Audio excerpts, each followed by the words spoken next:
2.5 feet 3 inch height और 50 KG वजन वाले बटले वरुण धवन को तो आप सभी जानते हैं और ये बात मैं खुद पता नहीं कितनी बार बता चुका हूं कि इस बटले भाई की एक फिल्म रिलीज होने वाली है जिसका नाम है बेबी जॉन। ये फिल्म रिलीज होगी क्रिसमस पर। इस फिल्म के प्रेजेंटर हैं कल्लुओं के कल्लू एटली कल्लू भाई। एटली कल्लू भाई ने एक तमिल फिल्म बनाई थी जिसका नाम है थेरी। ये फिल्म 2016 में रिलीज हुई थी और बेबी जॉन इसी फिल्म का ऑफिशियल रीमेक है। आप सभी अच्छी तरह जानते हैं कि अब कोई भी रीमेक फिल्म हिंदी सर्किट में नहीं चलती। जो हिंदी दर्शक हैं वो किसी भी रीमेक फिल्म को देखने के लिए तैयार नहीं है और जो लोग फिल्म थेरी देख चुके हैं उनको इस फिल्म की कहानी अच्छी तरह याद है। तो एक्चुअली फिल्म बेबी जॉन की कहानी यह है कि इस फिल्म में 2 वरुण धवन हैं। आप अंदाजा लगाइए, एक वरुण धवन लोगों से देखा नहीं जाता, लेकिन भाई साहब इस फिल्म में 2 वरुण धवन है। एक है इंस्पेक्टर और एक है टपोरी। तो एक्चुअली वरुण धवन जॉन की बेटी किडनैप हो गई है और बस उसी को वरुण धवन ने बचाना है। अगर आपको याद हो तो इसी फिल्म से इंस्पायर होकर जॉन अब्राहम भी एक फिल्म बना चुका है जिसमें वो लड़की को बचाता है। और मैं आपको ये भी बता दूं कि जबकि फिल्म थेरी को डायरेक्ट किया था एटली ने खुद, लेकिन बेबी जॉन को डायरेक्ट कर रहा है एटली का असिस्टेंट, यानी कि एटली कल्लू भाई इस फिल्म को सिर्फ प्रेजेंट कर रहा है। यानी कि एटली का ऐसा मानना है कि वो हिंदी दर्शकों के लिए इतना बड़ा सुपरस्टार है, इतना बड़ा फिल्म मेकर है कि जब हिंदी दर्शक देखेंगे कि भाई एटली ने इस फिल्म को प्रेजेंट किया है तो वो अपने घर बार मकान दुकान बेचकर इस फिल्म को देखने जाएंगे। अरे कल्लू भाई कुछ तो खौफ खाइए, कुछ तो रहम कीजिए, क्या क्या सोच रहे हो दोस्त। अब आप ये जरूर पूछेंगे कि एटली कल्लू भाई तो कोई भी ओरिजिनल फिल्म बनाता नहीं है, तो थेरी की स्टोरी इसके पास कहां से आई थी। एक्चुअली बहुत जमाने पहले डायरेक्टर राजा मौली ने एक तेलुगु फिल्म बनाई थी जिसका नाम था विक्रमार कुद्दू। ये फिल्म सुपरहिट रही थी और इसी फिल्म का ऑफिशियल रीमेक था अक्षय कुमार की फिल्म राउडी राठौर। अगर आपको याद हो तो उस फिल्म में भी अक्षय कुमार का डबल रोल था और फिल्म राउडी राठौर का ऑफिशियल रीमेक था थेरी। तो जो वरुण धवन की फिल्म बेबी जॉन रिलीज होने वाली है वो एक ही कहानी पर बनने वाली 4th फिल्म है। यानी कि पहले उसी कहानी पर राजा मौली ने तेलुगु फिल्म बनाई, फिर उसी कहानी पर हिंदी फिल्म राउडी राठौर बनी, फिर उसी कहानी पर तमिल फिल्म थेरी बनी और फिर से उसी कहानी पर हिंदी फिल्म बेबी जॉन बनी है। अब जब एक कहानी को 4 बार कहा जा चुका है तो मेरे ख्याल में 90% लोग तो उस फिल्म को देख चुके हैं, 90% लोगों को तो उस फिल्म की कहानी पता है और जो बाकी के 10% लोग बचे हैं वो लोग हैं जो बटले वरुण की फिल्म देखते नहीं है। तो इस फिल्म बेबी जॉन का 2 मिनट्स का टीजर रिलीज किया गया है। कितना भाई साहब? 2 मिनट लंबा। जबकि 90% फिल्मों का जो ट्रेलर रिलीज होता है वही 2.5-3 मिनट का होता है। तो अगर इस फिल्म का टीजर 2 मिनट लंबा है तो फिर आप अंदाजा लगा सकते हैं कि ट्रेलर कितना लंबा होगा, कम से कम 5 मिनट लंबा तो होगा। यानी कि एटली कल्लू भाई ने मान लिया है कि वरुण धवन बॉलीवुड का बहुत बड़ा सुपरस्टार है और उसका जो ट्रेलर है वो 5 मिनट से कम लंबा नहीं होना चाहिए। ऊपर वाले। तो जब टीजर रिलीज हो ही गया है तो इसको रिव्यू भी कर लेते हैं। तो जैसे ही टीजर चालू होता है दिखाया गया है कि बहुत सारी गाड़ियां जा रही है, वो रुकती है और उनमें से कुछ काले पीले गुंडे उतरते हैं। यानी कि ये सब साउथ इंडियन गुंडे हैं। फिल्म हिंदी में बनी है, फिल्म मुंबई में बनी है, लेकिन गुंडे साउथ इंडियन है। क्योंकि इस फिल्म का जो प्रेजेंटर है वो कल्लुओं का कल्लू कल्लू भाई एटली है। अब इसके आगे दिखाया जाता है कि जंगल में पुलिस कुछ ढूंढ रही है, एक पुतला सा है जो एक बच्ची की आवाज आती है, उसके पैर दिखाए जा रहे हैं। एक जगह बहुत सारे लोग जमा है, कुछ हो रहा है। अब एक गाड़ी के अंदर कोई है, उस पर भीड़ हमला कर देती है। अब बच्ची को फिर से दिखाया जाता है जो बेड पर कूद रही है और उसका थोड़ा थोड़ा चेहरा दिखाया जाता है। अब एक गुंडा आता है, फाइट चालू होती है और वरुण धवन साइकिल के पीछे गिरता है। एक फिल्म में मिथुन दा भी साइकिल के पीछे गोलियों से बच रहा था, ठीक उसी तरह वरुण धवन साइकिल के पीछे है यहाँ पे। लेकिन यहाँ भी वरुण का पूरा चेहरा नहीं दिखाया गया है, अभी भी छुपाया गया है, क्योंकि एटली को ऐसा लगता है कि जो लोग टीजर देख रहे हैं उनको ये तो पता ही नहीं है कि इस फिल्म का हीरो वरुण धवन है। भाई इस फिल्म का तो हीरो शाहरुख खान है, एटली तो खाली ऐसे ही बता रहा है कि वरुण धवन है। अबे भाई साहब, अरे भाई साहब, आप क्या सोच रहे थे ये टीजर काटने से पहले? बता दो मुझे भाई साहब, कौन सा माल लिया हुआ था आपने? अब फिर से कुछ सीन जाते हैं, एक बंदा है, कोई अपने गले में कुछ माला पहन रहा है, कुछ गाड़ियां जा रही है, कहीं ब्रिज से गाड़ियां गुजर रही है। अब एक बंदा कंधे पे ऐसे कुछ डाल रहा है, चल रहा है, और इसके बाद एकदम एक आग का गोला फटता है और उसमें से वरुण धवन निकलता है। अब वरुण धवन का चेहरा दिखाया गया है और अब वरुण धवन एकदम पर्दे पर आ जाता है, एक्शन करने लगता है। और भाई साहब, इतना सा बच्चा है बेचारा, छोटे छोटे हाथ, छोटे छोटे पैर, जब वो गुंडे को मार रहा है तो आप ये सोच में पड़ जाएंगे कि ये बंदा इतने बड़े गुंडे को कैसे मार रहा है। अगर ये गुंडा एक चमाट वरुण धवन को मार दे तो वरुण धवन को एक हफ्ते तक होश नहीं आएगा, तो फिर ये कैसे हो रहा है भाई। अब लड़कियों की भी एंट्री होती है, एक लड़की की एंट्री होती है, वो आंख मार रही है, एक दूसरी लड़की बैठी है, उसके ऊपर कुछ पानी गिरता है और अब बच्ची को वरुण धवन की गोद में दिखाया गया है। बच्ची वरुण से बात कर रही है, यानी कि ये क्लियर होता है कि ये वरुण की बेटी है।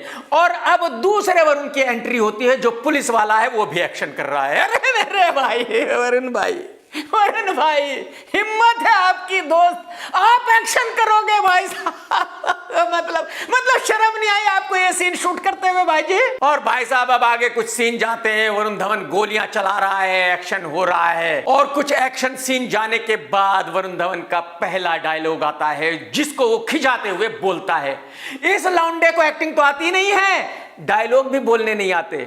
मेरे जैसे बहुत आए होंगे, लेकिन मैं पहली बार आया हूं। अरे वरुण भाई, क्या डायलॉग डिलीवरी है गुरुजी, जबरदस्त, छा गए भाई साहब आप। और अब आगे फिर से जॉन के सीन बच्ची के साथ शुरू होते हैं। बच्ची के साथ खेल रहा है, बच्ची को गोद में लिया हुआ है, पानी में डूब रही थी बच्ची को, उसको वहां से बचा रहा है और बच्ची को छोड़कर फिर से वरुण एक्शन करने पर आ जाता है। अब इस टीजर में इसके अलावा और दिखा भी क्या सकते थे, क्योंकि इस फिल्म में कुछ और है ही नहीं, इसमें सिर्फ यही है कि बच्ची को बचाना है, एक्शन होना है, दैट्स इट, बात खत्म। तो एक्चुअली इस फिल्म के साथ एक प्रॉब्लम नहीं है, बल्कि बहुत सारी प्रॉब्लम्स हैं। पहली प्रॉब्लम यह कि इस फिल्म की वही कहानी है जिस पर ऑलरेडी 3 फिल्में बन चुकी हैं, यानी कि पूरे हिंदुस्तान को इस फिल्म की कहानी एडवांस में पता है, क्लाइमैक्स का भी पता है। दूसरी इस फिल्म की प्रॉब्लम यह है कि वरुण धवन बाप लगता ही नहीं है। वरुण धवन की पर्सनैलिटी ही ऐसी नहीं है कि भाई वो एक एक्शन हीरो है और 50-50 गुंडों को मार सकता है। और इन सब के बाद फिल्म की सबसे बड़ी प्रॉब्लम यह है कि वरुण धवन का स्टारडम जीरो है। वरुण धवन का ऑफिस बॉय, ड्राइवर, नाई, धोबी, कसाई, हलवाई भी उसकी फिल्म नहीं देखता, उसके पड़ोसी भी उसकी फिल्म नहीं देखते, पब्लिक की तो बात ही छोड़ दीजिए। तो कहने का मतलब यह है कि इस फिल्म को डिसास्टर होने से किसी का बाप भी बचा नहीं सकता। इस फिल्म का डिसास्टर होना तय है। दोस्तों, सीनियर कल्लू भाई अजय देवगन एक और देवगन को बॉलीवुड में लॉन्च करने जा रहा है, यानी कि अजय देवगन अपनी बहन के बेटे को एज ए हीरो लॉन्च करने जा रहा है। और आप यकीन कीजिए, यह लड़का छिछड़ा दिखता है। इसकी जो फिल्म आ रही है उसका नाम है आजाद और इस लड़के का नाम है आंट देवगन। देखो, इस लड़के के नाम में स्टार्टिंग में ही 2 ए हैं, तो मैं इसके नाम को सही प्रोनाउंस करने की कोशिश कर रहा हूं। मुझे नहीं पता अगर मैं गलत प्रोनाउंस कर रहा हूं, अगर मुझसे गलती हो रही है तो मुझे माफ कर दीजिएगा। इस फिल्म आजाद को डायरेक्ट किया है अभिषेक कपूर ने और प्रोड्यूस किया है रॉनी स्क्रूवाला ने। और इस फिल्म में आंट देवगन के साथ लॉन्च किया जा रहा है रवीना टंडन की बेटी रशा को। इस फिल्म का टीजर रिलीज हो गया है और टीजर में जो मैंने देखा है वो मैं आपको बताने की कोशिश करूंगा।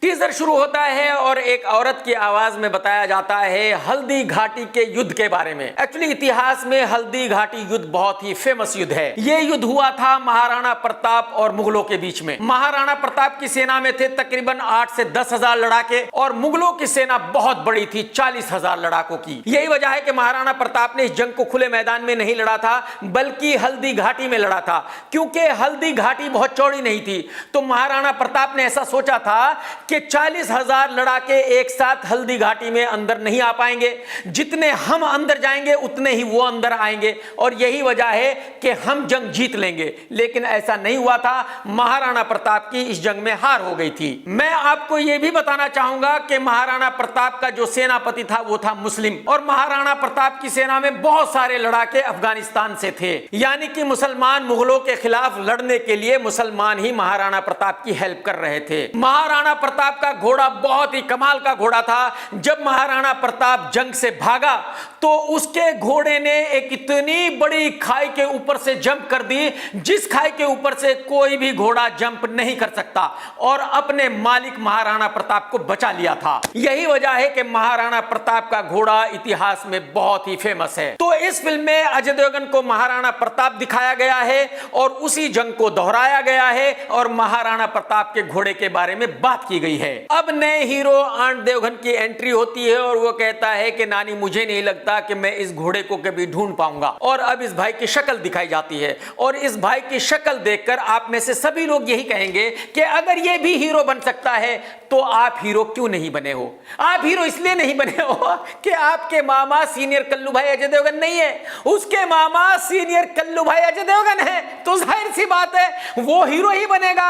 अगर उसके मामा भी अजय देवगन ना होते तो ये बेचारा कहीं किसी ऑफिस में चाय बना रहा होता। लेकिन ये बात मैं फिर भी मानूंगा कि ये टोटली अन्याय है कि अजय देवगन एक ऐसे लुक्खे से लड़के को एज ए हीरो लॉन्च कर रहा है। अब इस लड़के को भी घुड़सवारी करते हुए दिखाया जाता है। मुझे यहां याद आ गया कि अनिल कपूर के बेटे की जो पहली फिल्म थी शायद उसमें भी वो कुछ घुड़सवारी ही किया करता था, घोड़े पर बैठकर तीर वीर चलाया करता था, और आप सभी जानते हैं कि फिल्म एकदम बहुत बड़ी डिसास्टर रही थी। रशा बहुत ही सुंदर दिख रही है और आगे कुछ डांस सीक्वेंसेस है जिनमें रशा बहुत अच्छा डांस कर रही है, यानी कि रशा बहुत ही टैलेंटेड लड़की है, ये साबित हो गया है। लेकिन ये बात मेरी समझ में बिल्कुल भी नहीं आ रही है कि भाई इतनी सुंदर इतनी टैलेंटेड लड़की को ऐसे लुक्खे लड़के के साथ क्यों लॉन्च किया जा रहा है भाई। अब कुछ दृश्यों में आगे लड़के और लड़की को साथ दिखाया जाता है, अजय देवगन चल रहा है, आ रहा है, जा रहा है, और अब फिर से भाग दौड़ चालू होती है, जंग चालू होती है, घुड़सवारी चालू होती है, अजय देवगन लड़के को बचाता है और नानी फिर से बोलना शुरू करती है और कहती है कि हर बड़े योद्धा के पास उसका वफादार घोड़ा जरूर रहा है। इसका मतलब यह हुआ कि इस फिल्म की कहानी घोड़े के बारे में ज्यादा है, लड़के लड़की के बारे में कम। इस फिल्म की कहानी महाराणा प्रताप के बारे में ज्यादा है, लड़के लड़की की लव स्टोरी के बारे में कम। और टीजर के एंड में लड़के के ऊपर कुछ जानवर भी हमला कर देते हैं, यानी कि लड़का जानवरों से भी लड़ेगा। तो ये पूरा टीजर देखकर मुझे ऐसा लगता है कि इसमें मेन रोल अजय देवगन का है,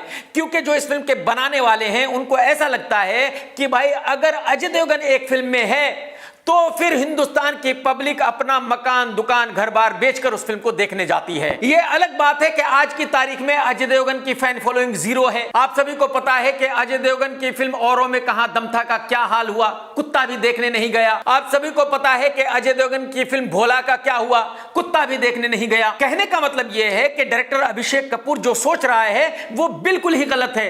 आज की तारीख में पब्लिक अजय देवगन की फिल्म अजय देवगन के लिए देखने नहीं जाती तो अजय देवगन के लिए किसी और की फिल्म को देखने क्यों जाएगी, और वो भी तब जबकि इस फिल्म का हीरो एक छीछड़ा है, एक ऐसा लड़का है जो चाय की दुकान भी नहीं चला सकता, हीरो बनना तो बहुत दूर की बात है।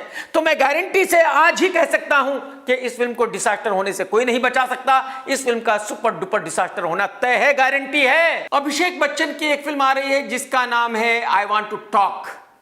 इस नाम का हिंदी दर्शकों से कोई लेना देना नहीं है, दूर दूर तक का भी कोई नाता नहीं है। इस फिल्म को डायरेक्ट किया है सुजीत सरकार ने। क्योंकि ये बंदा हर महीने अपना नाम चेंज करता है तो मुझे नहीं पता कि इसका असली नाम क्या है, लेकिन ये मैं गारंटी के साथ कह सकता हूं कि ये एक नंबर का वाहियात डायरेक्टर है। ये वही डायरेक्टर है जिसने फिल्म अक्टूबर बनाई थी, ये वही डायरेक्टर है जिसने गुलाबो सिताबो बनाई थी। तो अगर अभिषेक बच्चन ने एक ऐसे वाहियात डायरेक्टर की फिल्म की है तो कुछ सोच कर ही की होगी। इस फिल्म में अभिषेक बच्चन को बीमार दिखाया गया है और पब्लिक बीमारों की फिल्म बिल्कुल नहीं देखती। बहुत बड़े डायरेक्टर एसएलबी ने एक फिल्म बनाई थी गुजारिश ऋतिक रोशन के साथ। ऋतिक रोशन उस फिल्म में बीमार था और भाई साहब कुत्ता भी देखने नहीं गया था उस फिल्म को। कुछ ऐसी ही बीमार टाइप फिल्म थी एसआरके की जीरो, और आपको पता है कि फिल्म सुपर फ्लॉप रही थी। कहने का मतलब यह है कि पब्लिक को बीमारों की फिल्म देखने का कोई इंटरेस्ट नहीं है। जैसे ही ट्रेलर शुरू होता है दिखाया गया है कि अभिषेक बीमार है, एक लड़की उसको कुछ बोलना सिखा रही है, से आर, से ओ, से दिस, से दैट, यानी कि इस पहले सीन से ये कंफर्म हो जाता है कि फिल्म बीमारों की फिल्म है और सिर्फ बीमार ही इस फिल्म को देख सकते हैं। जो सेहतमंद है उनका इस फिल्म से कोई लेना देना है नहीं। लड़की की बोलचाल से पता चलता है कि ये भी बंगाली है और मेरे ख्याल में अभिषेक बच्चन भी फिल्म में बंगाली ही बना है। अब अभिषेक बच्चन की आवाज आती है कि हर स्टोरी का कोई पर्पस होता है और मीनिंग होता है। पर्पस ये कि जिन लोगों को मैंने हर्ट किया है उन सबको मैंने सॉरी बोलना है, और मीनिंग क्या है वो मुझे भी नहीं पता। भाई साहब बिल्कुल सही कहा आपने। अगर आपको किसी कहानी का मीनिंग पता होता तो आप ये फिल्म करते क्या? यही क्यों जो फिल्में आपने की है अभी तक वो फिल्में करते क्या? कभी नहीं करते भाई साहब। अब एक डॉक्टर की एंट्री होती है जो अभिषेक बच्चन को कुछ समझा रहा है। क्या समझा रहा है मुझे तो पता नहीं, मैं तो बीमार नहीं हूं भाई। अब अभिषेक बच्चन एक गाड़ी में आते हैं, उसके साथ एक बच्चा है, इसके बाद फिर एक लड़की की भी एंट्री होती है, यानी कि फिल्म में 2-3 बच्चे भी हैं अभिषेक के साथ। अब अभिषेक किसी को मिलने आता है, वो कहता है कि भाई मैंने तो आपको बोला था मंडे मिलूंगा, लेकिन अभिषेक बोलता है कि नहीं भाई अभी मिलना है। और अभिषेक का लुक बहुत ही खराब है, बहुत ही खराब, मतलब इतना खराब है कि जो अभिषेक का ये लुक देख लेगा वो तो फिल्म देखने जाएगा ही नहीं, फिर भी देखने नहीं जाएगा। फिर ही छोड़ो, अगर सुजीत भाई कोल्ड ड्रिंक भी देंगे और पॉपकॉर्न भी देंगे और ट्रांसपोर्ट का पैसा भी देंगे तब भी नहीं देखेगा। अब कुछ और लोगों की एंट्री होती है, कौन क्या कर रहा है समझ से बिल्कुल बाहर है, बहुत दूर है मेरी समझ से भाई साहब। अब अभिषेक बच्चन फिर से व्हील चेयर पर आ जाता है, फिर से हॉस्पिटल में आ जाता है, और हॉस्पिटल के जो डॉक्टर्स हैं वो शायद कुछ थेरेपी करने की कोशिश कर रहे हैं या कुछ ऑपरेशन कर रहे हैं, पता नहीं भाई। अब फिर से अभिषेक और एक डॉक्टर का डिस्कशन है। अभिषेक बता रहा है कि भाई जब मरने का टाइम आएगा तो मैं खुद ही आ जाऊंगा, कुछ तो कह रहा है, और डॉक्टर भी कुछ कह रहा है कि मैं अपने दरवाजों के ताले चेंज कर दूंगा कुछ तो हो रहा है, कुछ तो कहा जा रहा है। किस सीन का क्या मतलब है, किस डायलॉग का क्या मतलब है वो मेरी समझ में नहीं आ रहा है। अब फिर से आगे कुछ सीन जाते हैं, अभिषेक कहीं जा रहा है, कहीं गाड़ी से उतर रहा है, कहीं हाथ में बैग लेकर जा रहा है।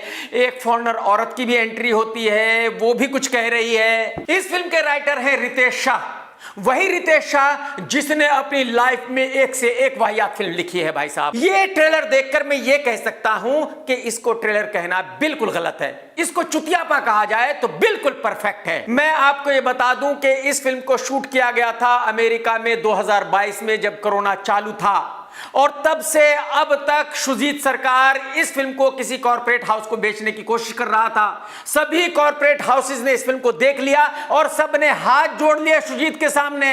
उन्होंने कहा कि सर आप बहुत बड़े फिल्म मेकर हो, आप हॉलीवुड के फिल्म मेकर हो, आपने जो ये फिल्म बनाई है ये मार्स पर ही चल सकती है, जमीन पर नहीं चल सकती, तो हमें ये फिल्म नहीं खरीदनी है। और यही वजह है कि अब सुजीत इस फिल्म को खुद ही रिलीज कर रहा है। ये ट्रेलर देखने के बाद मैं 1000% गारंटी के साथ कह सकता हूं कि इस फिल्म को डिजास्टर होने से कोई बचा नहीं सकता, कोई रोक नहीं सकता। दोस्तों अगर आज का वीडियो आपने देखा है तो लाइक करना बिल्कुल मत भूलना, कमेंट्स करके जरूर बताना कि आज का वीडियो आपको कैसा लगा। टेक केयर दोस्तों, tata bye bye, love you, जय हिंद, सत्यमेव जयते।